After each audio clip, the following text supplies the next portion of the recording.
The stranger in the bookstore. It was a rainy evening in Atlanta. The kind of rain that doesn't just fall, but drips from the sky like it's remembering something. Keanu Reeves had flown in quietly, no cameras, no handlers, just a man with a scarf, an umbrella, and a tired heart. He often traveled like this, quietly slipping into places where no one expected him. Today, he had ducked into a small independent bookstore while waiting for the storm to pass. The bookstore smelled like old pages and warm coffee. Soft jazz played in the background. Keanu walked slowly between the shelves, his fingers brushing over the spines of forgotten novels. He liked being anonymous here. No one asked for selfies. No one screamed. It was peaceful. He was reading the back of an old poetry book when he heard the voice. "Hi, sir. Sorry to disturb you, but I just noticed something." He turned slowly, expecting a fan. Instead, he saw a young black girl, maybe 12 or 13, wearing a worn hoodie and jeans too short for her legs. She had big eyes that carried something deeper than her age could explain. "You have a birthmark on your neck," she said, pointing gently, not rudely. Her voice trembled a little. "My father had the same one. Exactly there. Same shape." Keanu paused. He reached up instinctively to touch the birthmark just under his jaw. It was something he never thought about. A small thing from birth, barely visible unless you were close. "Your father?" he asked softly. She nodded. "He died before I was born. My mama always told me about the mark. She said, if you ever see someone with it, you tell them. Maybe God's trying to say something." Keanu knelt to her level, surprised by how serious she sounded. She wasn't starstruck. She wasn't smiling like someone who just saw a movie star. Instead, her eyes were scanning his face like she was trying to solve a puzzle. "What's your name?" he asked gently. "Imani," she said. "Imani Grace. That's a beautiful name." She looked down. "Mama says it means faith." Keanu wanted to ask more, but before he could, a woman walked in from the back of the store. She was holding a tray of muffins and looked alarmed when she saw Imani talking to him. "Imani," the woman called out sharply. "Come here, baby." "Mama, wait," Imani said. "He has the mark. I told you, Imani Grace. I said come here." Her tone was protective, not angry. Keanu stood and stepped back respectfully. "It's all right," he said to the woman. "We were just talking." The woman narrowed, her eyes unsure if she should trust this man. But then something shifted. She took a closer look. "You're Keanu Reeves," she said carefully. He gave a soft smile and a small nod. "You're the actor, the one from those movies." "Yes, Mum." She relaxed a little but stayed cautious. "I'm sorry. My daughter sometimes talks to strangers. She means well. She didn't bother me," he said kindly. "She actually surprised me." Imani tugged her mother's sleeve. "Mama, can I just tell him what Grandma said?" The woman sighed, nodding slowly. Imani turned back to Keanu. "My grandma said my daddy used to look like you. She always joked he had a twin somewhere. She said he walked like you. Quiet, calm, kind eyes." Keanu's expression softened. He didn't know what to say. This wasn't something he heard every day. People told him he was their favorite actor, their childhood hero. But this was different. "What was your father's name?" he asked. "Jacob Grace," the mother answered this time. "He was a gentle man, worked as a mechanic. Died in a car accident before Imani was born." Keanu's face froze, not because he recognized the name but because something deep inside him stirred. It wasn't a memory, not exactly. More like a feeling, a strange, aching familiarity. "How old was he?" Keanu asked. Double quotes 30-8. Double quotes. He did the math in his head. That would have made them the same age back then. Again, his hand drifted to the small birthmark. "What if it means something?" Imani whispered. Keanu knelt again. "What do you think it means?" Imani shrugged, eyes wide.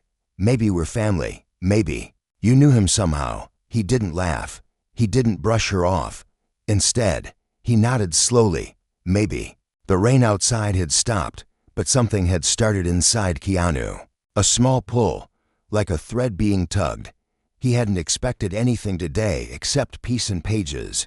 But now there was a question in the air, a question he couldn't ignore. He looked at the mother. "I know this is unusual, But if you don't mind, I'd like to talk more. Maybe have lunch together, my treat." The woman hesitated. "We'll be in public. Just talking," he added. I beamed. "Can we go to Mama T's diner?" They got peach pie. The mother looked into Keanu's eyes and saw no threat there, only curiosity. And maybe something else. "All right," she said finally. "But I'm holding the pepper spray." Keanu chuckled. "Fair enough." They walked out together, the three of them, a movie star, a cautious mother, and a girl who believed in signs. None of them knew what the truth really was, but something had been set in motion, something too strange to ignore. And as they stepped into the wet streets of Atlanta, a quiet mystery followed behind them, waiting to unfold. Peach pie and quiet truth's diner was small and smelled like melted butter, fried catfish, and warm cinnamon. It had a chipped jukebox near the counter and mismatched chairs that gave it charm. The kind of place you didn't just eat in, you remembered it. Keanu sat across from Imani and her mother, who finally introduced herself as Denise. She kept her purse close, watching Keanu's every move. But Imani was different. She leaned in with her elbows on the table like she was sitting with an uncle she hadn't seen in years. A waitress named Trudy brought menus. She did a double take when she recognized him, but didn't say anything. Just smiled wide and walked away to give them space. "You really don't have security or something?" Denise asked, raising an eyebrow.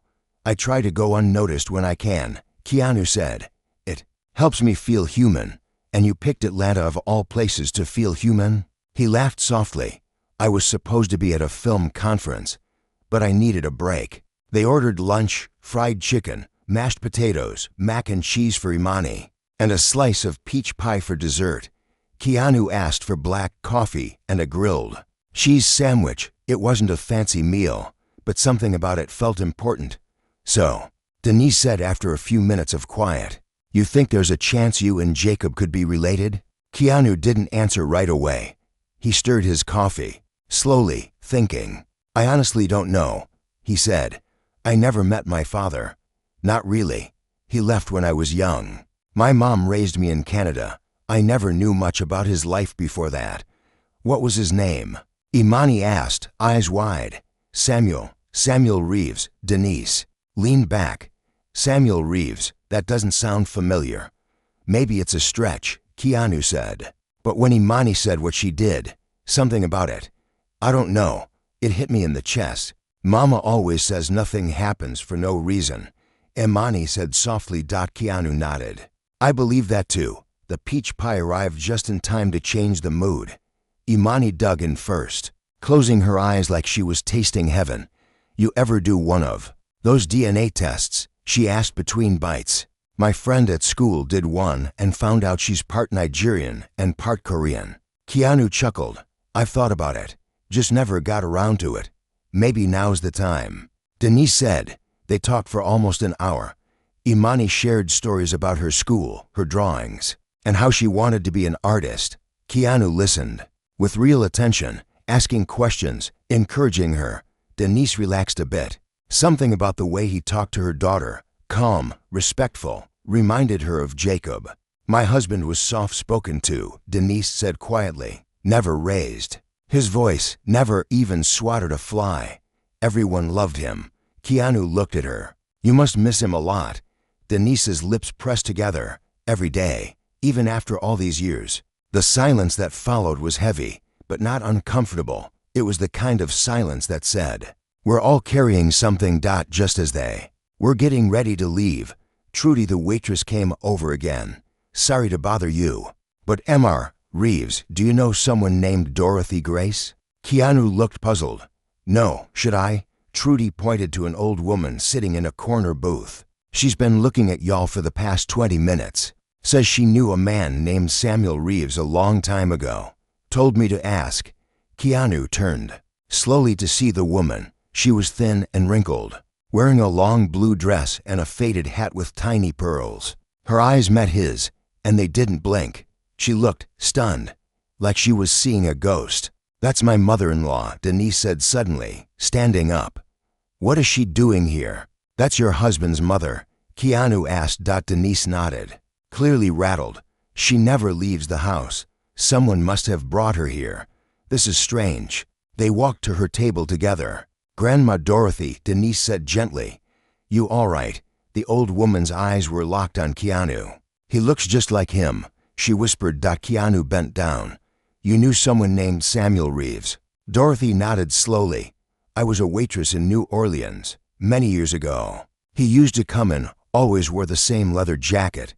He was kind, sad, but kind. He played piano at a jazz bar not far from the diner.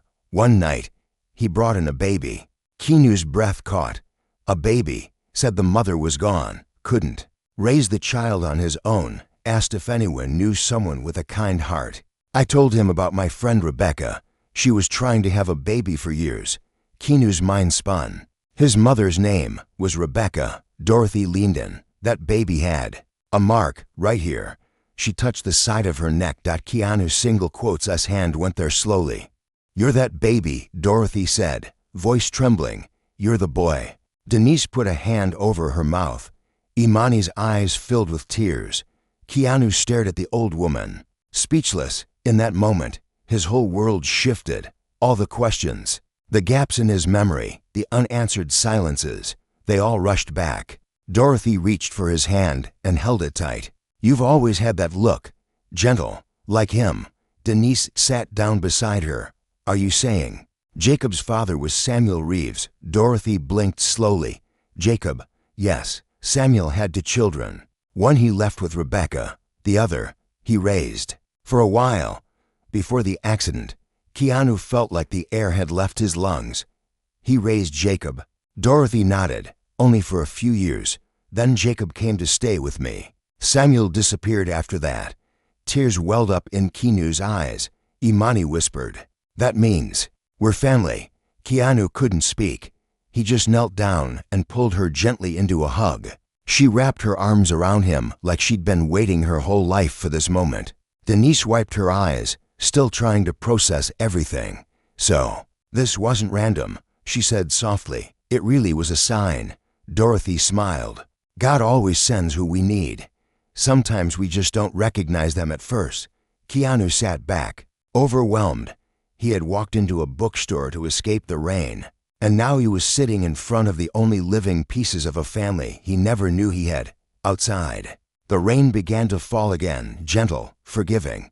But inside, something had been healed. Asterisk bloodlines and broken silence thrived back from the diner. Was quiet, but it wasn't the kind of silence that made you uncomfortable. It was the kind that wrapped itself around everyone like a blanket, warm, thoughtful, and full of meaning. Keanu sat in the back seat of Denise's old Honda while Imani talked quietly up front.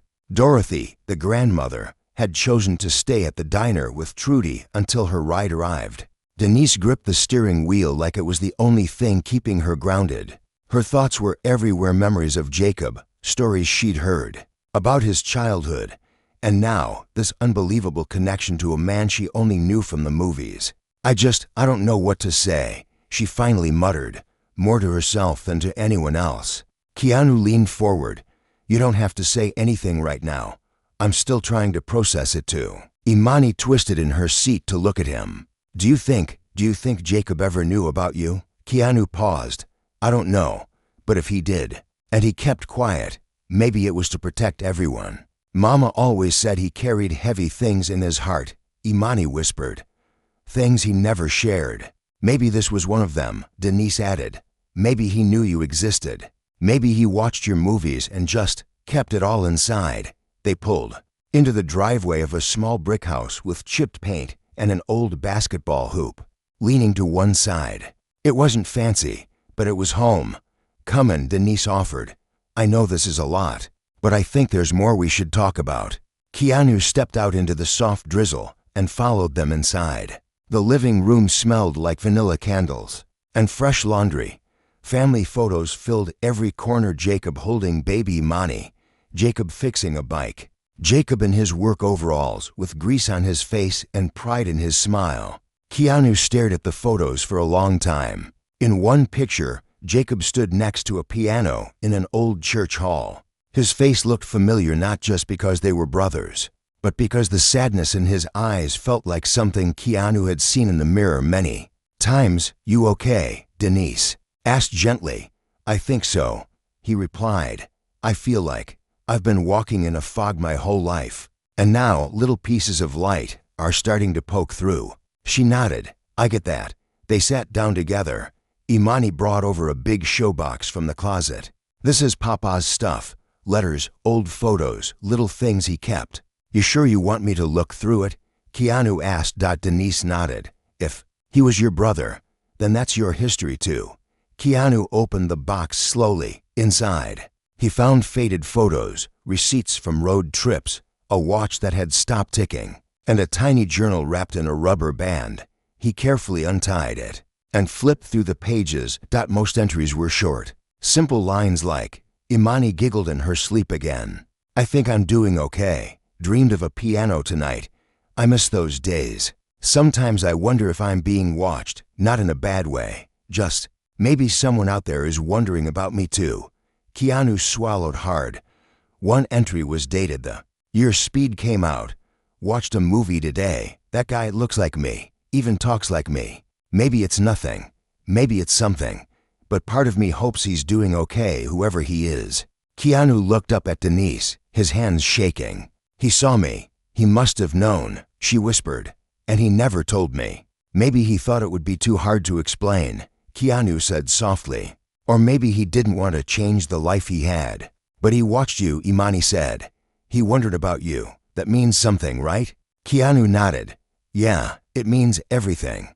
Later that evening, they pulled out an old photo album. One page held a picture of Jacob as a child standing next to a man with tired eyes, a crooked smile, and a familiar leather jacket. That's Samuel. Denise said, Your father. Keanu stared at the photo. His heart thudded. The man looked like a faded version of himself, older and rougher. But the resemblance was undeniable. So he did raise Jacob, Keanu whispered. For a while, Denise confirmed. Jacob used to say he lived with his dad in New Orleans until he was about 5 or 6. Then something happened. Samuel vanished. No one ever told him why. That tracks. Keanu said, He left me and my mom around the same time. Maybe he just gave up on everything. Or maybe, Imani said softly, he didn't know how to be a father to two kids in two different worlds. Keanu looked at her, eyes filled with a mix of pride and sorrow. You're wise beyond your years, you know that. Imani smiled. Grandma says I got an old soul. Just as the room started to quiet down, there was a knock at the door. Denise opened it to find an older man in a long coat standing there. He had silver hair, thick glasses, and held a yellow envelope in his hands. Excuse me, he said. Does Jacob Grace live here? Denise's eyes narrowed. He passed away years ago. Who are you? The man looked down, then up at her. My name is Calvin Foster.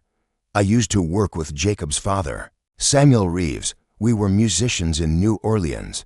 I've been looking for Jacob for a long time. Why now? Keanu asked, stepping forward. The man looked at him, stunned. My God, you look just like him. Like Samuel. Yes, are you? I'm his son, Keanu said. The man clutched the envelope tighter. Then this belongs to you both. I've been holding onto it for over 30 years. He stepped inside and handed the envelope to Keanu. Inside was a letter, handwritten.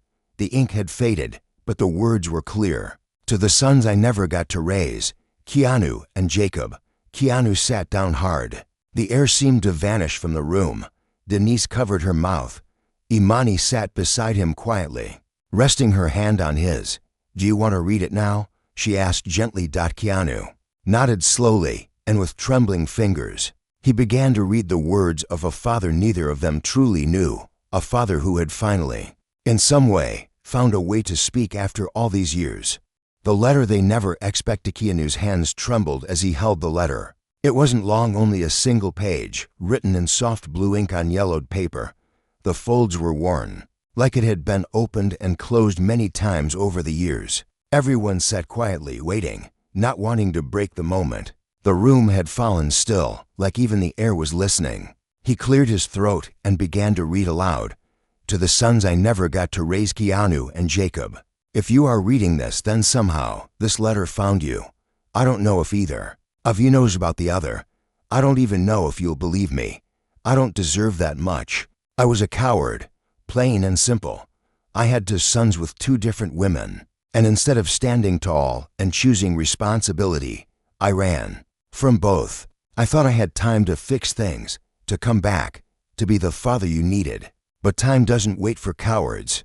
Keanu's voice cracked slightly, but he kept reading. Jacob, I raised you for a few years. You were sweet and quiet and liked to dance when no one was looking. You called me Pop and believed in every story I told. But when things got hard, I gave you to your grandmother and disappeared. I told myself it was for your own good. Maybe that was true. Maybe it wasn't. Keanu, I met your mother during a storm.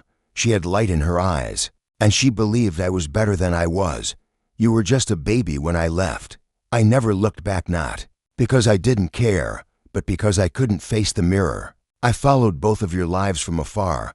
I never stopped wondering what kind of men you'd become. When I saw you, Keanu, in your first movie, I knew you were mine. The way you moved, the way your eyes held silence, that was me. It was like seeing a ghost of myself, only better, kinder, stronger. Keanu stopped. His voice had fallen to a whisper. He took a deep breath and finished the letter. I'm not asking for forgiveness. I don't deserve that.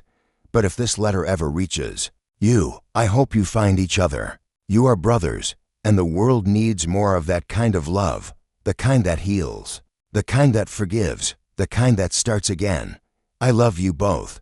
Always, Samuel. No one spoke for a long time. Denise was crying silently. Imani had leaned her head on Keanu's arm, tears slipping down her cheeks. Even Calvin, the man who had delivered the letter, stood still with glassy eyes. Keanu folded the letter carefully and held it to his chest. He wasn't there, he said softly, but at least he didn't forget us. He wanted you to know the truth, Denise said, even if it came too late. Keanu looked around the room at the photos of Jacob, the showbox filled with memories, and Imani, whose quiet faith had brought all of this together. Imani, he said gently, if you hadn't spoken to me in that bookstore, none of this would have happened. She shrugged, wiping her eyes. I just felt something, like I had to. You listened to that feeling, and you were right. A moment later, Calvin cleared his throat. There's something else. I wasn't just keeping the letter. Samuel also left behind a recording. It's on cassette, old, but I've kept it safe all these years. A recording? Keanu asked. Double quotes, yeah. A tape. He recorded it in a motel the night before he disappeared. Said it was for his sons. Keanu nodded slowly. Do you have it? It's in my car. A few minutes later, Calvin came back with a dusty tape and a small portable cassette player. He placed it on the coffee table, and they all gathered around like children at a campfire. He pressed play. The tape hissed at first. Then a voice filled the room, rough but soft, broken but clear. This is Samuel Reeves. If you're hearing this, then I'm probably gone. I've made too many mistakes to count. But there's something about speaking out loud that makes it real. Maybe this is my confession. Maybe it's my goodbye to Jacob. I held you when you were small. You were curious, kind. I remember the way you'd rest your head on my shoulder and hum. That hum stayed in my ears for years. I hope you never lost it. To Keanu, you probably don't remember me, but I held you once too. You looked up at me with eyes that asked no questions, just trust. And I broke it. I ran. But every time I saw you on screen, it felt like you were reaching back toward me. And I never had the courage to reach back. But now, I'm trying, in the only way I know. I love you both, no matter how far I ran.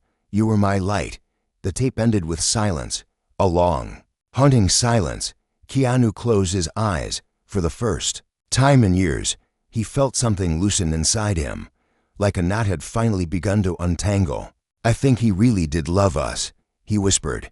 He just didn't know how to show it. Some people carry wounds so deep, Denise said, they bleed on others without meaning to.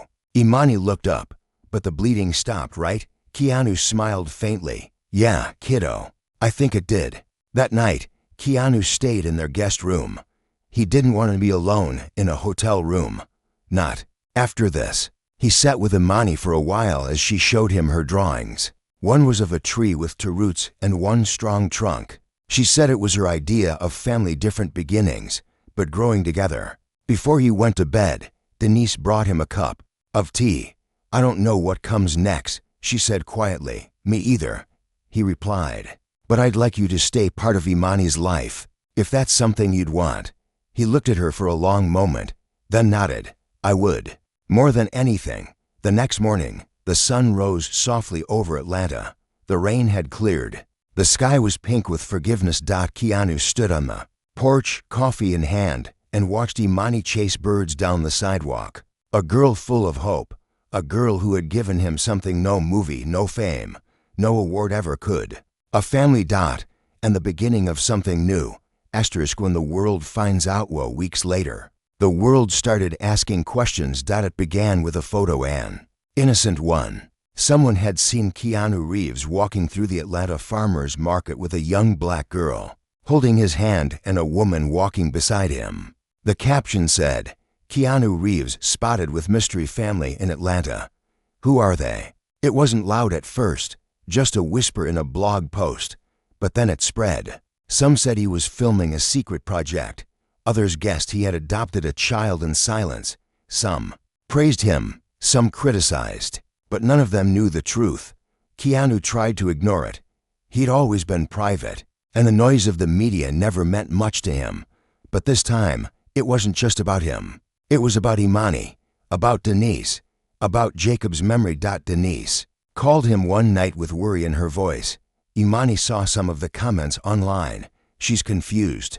"I'm coming over," Keanu said without thinking. That night, he sat with Imani on the porch steps while the stars blinked quietly above them. She held her sketchbook on her lap but didn't draw. "They think I'm your daughter now," she whispered. "And how does that make you feel?" he asked. She shrugged. "Weird. Kind of scared. But not bad. You are part of me, Imani. Maybe not by birth, but by heart." She looked up at him. "Will you ever leave?" Keanu shook his head slowly. "I didn't get to know your father when he was alive, but I know him through you, and through your mama. I'm not going anywhere." Inside, Denise stood behind the curtain, listening. Tears gathered in her eyes, not from sadness but from something bigger, something that felt like healing. The next morning, Keanu made a decision. He didn't call a manager or a lawyer. He called a journalist he trusted, a quiet, kind writer who didn't chase gossip but told human stories. They met at the bookstore where everything began. Her name was Marie. She brought a small notebook and a calm presence. "I'll write what you say," she told him. "Nothing more, nothing less." So he told her. He told her about the birthmark, the bookstore, the girl named Imani, the old letter from a broken father, the discovery of a brother he never knew. He told her about Dorothy and the cassette tape and the quiet porch, talks that had changed his soul. "I don't want a headline," he said. "I just want the truth out there, because this story doesn't belong to me alone." Marie listened, took notes, and when she published the piece 3 days later, the title wasn't loud or dramatic. It simply read, "Keanu Reeves finds family in Atlanta and chooses to stay." The story touched hearts around the world. People shared it not because it was scandalous, but because it was real. Comments poured in from strangers saying they cried, saying they felt hope, saying they believed in forgiveness again. One comment stood out. "Sometimes, family finds you when you're not looking. Thank you for reminding us that love doesn't always follow the rules." Meanwhile, Denise got flowers from strangers. Imani got art supplies from a group of teachers who'd read the article. Even Dorothy was invited to speak at her local church about love, loss, and finding peace late in life.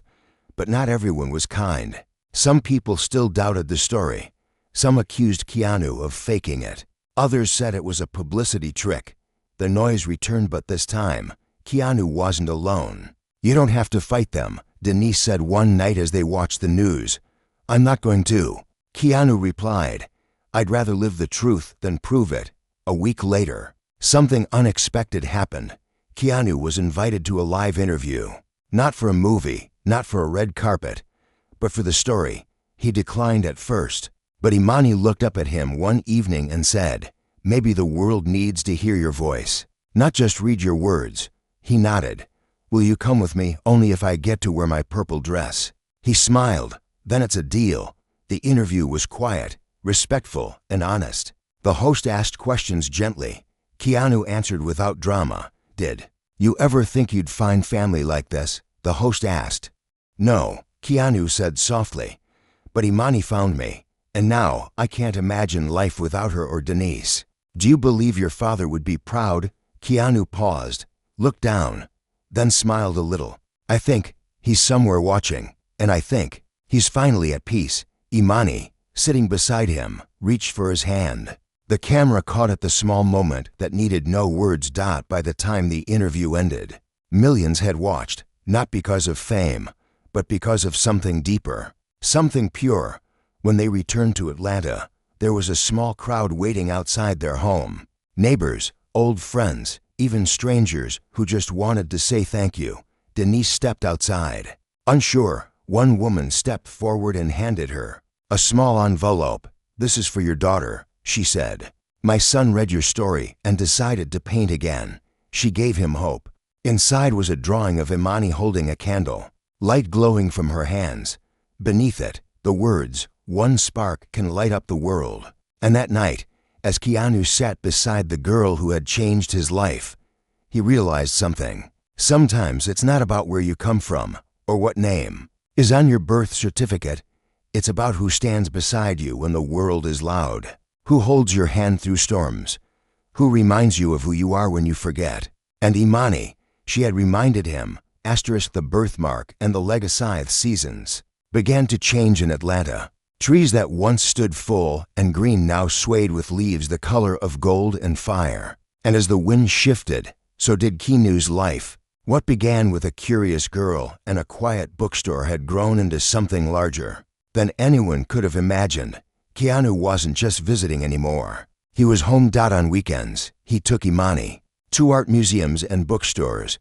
He helped Denise repaint the porch, replacing rotted wood with new planks, making it feel like a fresh beginning. Neighbors who used to peek through curtains now waved with warmth. Some even brought sweet potato pies and said, "Thank you for loving our own." And yet, beneath the peace, something lingered inside Keanu, something unfinished. It was a Saturday afternoon when he stood in front of Jacob's grave for the first time. Denise had shown him the way, holding his hand as they walked. Imani carried wildflowers, soft yellow ones Jacob used to pick for her when she was little.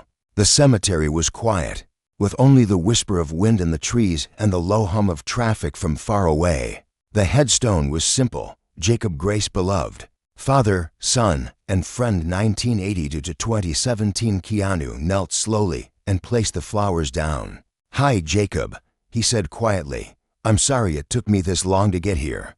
He paused, then smiled softly. "I don't really know where to start. You knew about me. You saw me in movies. And you never reached out. I get it now. You were protecting what you had, your daughter, your wife, your peace." He wiped at his eyes. "But now, I feel you. In her smile, in her stubbornness, in the way she sees the world with open eyes." Imani stepped beside him and rested her hand on his shoulder. "Papa would have liked you," she said quietly. "You're weird like him, in a good way." Keanu laughed gently. "I wish I had known you, Jacob. But now I'll carry your memory forward, not just because we share a father, but because we share a love for this little girl." They stayed for a while, didn't rush.